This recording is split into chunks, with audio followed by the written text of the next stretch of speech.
বীরের অধিকার চাইতেই সেনগুপ্ত বাড়িতে এসে হাজির হলো মিশকা। হ্যাঁ বন্ধুরা, এমনটাই দেখতে পাবো আমরা অনুরাগের ছোঁয়া ধারাবাহিকের আগামী পর্বগুলোতে।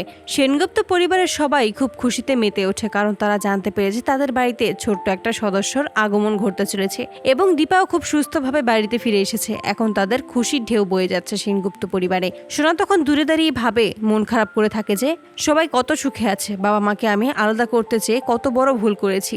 এই ভুল আমি আর কখনোই করব না। আমি বাবা মাকে সব সময় আগলে রাখবো, তাদেরকে আর কখনোই আলাদা হতে দেব না।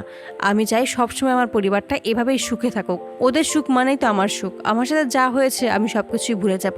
এবার আর কাউকেই আমি কষ্ট পেতে দেব না। অপরদিকে দেখানো হয় যে মিশকা প্ল্যান করতে থাকে সে এবার সেনগুপ্ত বাড়িতে যাবে। তবে সে এবার একা নয়, তার ছেলে বীর। তার ছেলে বীরকে নিয়েই এবার সে সেনগুপ্ত বাড়িতে হাজির হবে তার অধিকার চাইতে। এমনটাই প্ল্যান করে মিশকা। অন্যদিকে দীপা ভাবতে থাকে, হঠাৎ করেই আমার কেন মনে হচ্ছে এই পরিবারের উপর কোনো বিপদ আসতে চলেছে। কেন মনটা কুগাইছে। যেভাবেই হোক আমার পরিবারকে এবার আমিই রক্ষা করব। সকল বিপদ থেকে আমি নিজের পরিবারটাকে দূরে সরিয়ে দেব।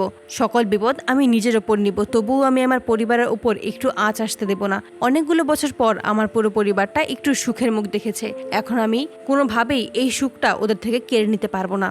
যাই হয়ে যাক না কেন, আমি আমার পরিবারকে বাঁচাবই। অপরদিকে মিশকার ছেলে বীরকে নিয়েই সেনগুপ্ত বাড়িতে এসে হাজির হয় মিশকা। ছেলে বীরকে নিয়েই যখন সেনগুপ্ত বাড়িতে এসে হাজির হয় তখন সবাই অবাক হয়ে যায় মিশকাকে দেখে। মিশকা তখন বলে, তোমাদের সাথে দেখা করতে আমি আবারও চলে এসেছি, তবে আজ আমি একা নয়, আমার সাথে আরো একজন আছে। সেটা কে বলতো? সূর্যর ছেলে বীর। এতে করে সবাই অবাক হয়ে যায়। দীপার কাছে তখন মিশকা আসে আর বলে যে, এবার তুমি কি করবে দীপা? এবার তো আমাকে এই বাড়ি থেকে আর তাড়তে পারবে না। এবার আমি সূর্যকে আমার করেই নেব। আমার ছেলে বীর আমার পাশে আছে, আমার জন্য আমার ছেলেই লড়াই করবে, আর আমার জন্য আমার ছেলেই যথেষ্ট। তোমরা আর কেউ কিছুই করতে পারবে না। এবার আমি সূর্যকে জিতে নেব।